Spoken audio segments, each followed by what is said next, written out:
In the half-light he stands as farmers might, his weathered old hands resting on the loose stone wall.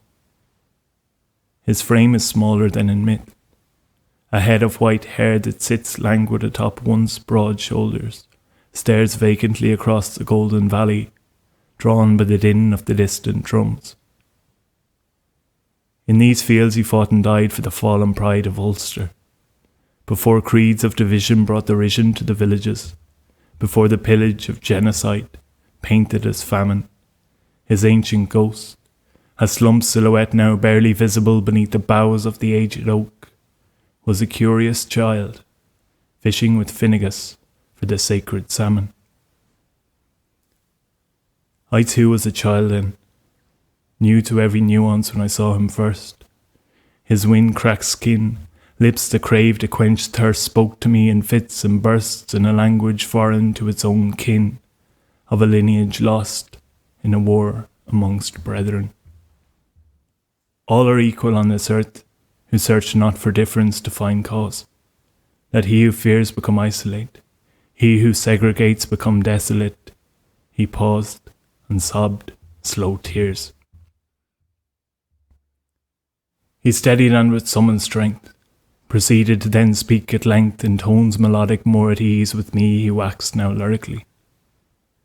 I slept for many centuries beneath the city in the east, to waken only when the pleas of Ireland in despair increased.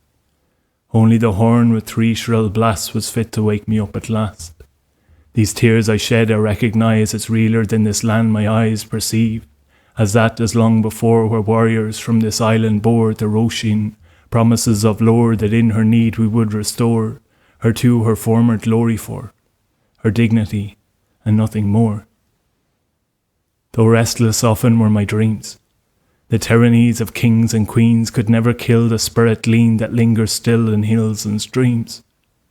Much worse, and that which worries most, is that we've sold from coast to coast our sovereign gains to foreign banks, and with beguiling pleas and thanks the citizens and cities danced to worship gods of circumstance. But now they bleed our nation dry, and leave but never say goodbye. We act as those scorned lovers shamed who seek to squarely pass the blame. A victim culture, woe is me, turned farcical plutocracy that never learns from history. Across the fields they marched, victors enriched by the legacies of battle, with sashes draped across straight backs, bowler-hatted chaplains that cut a calm comedy from the chaos of self.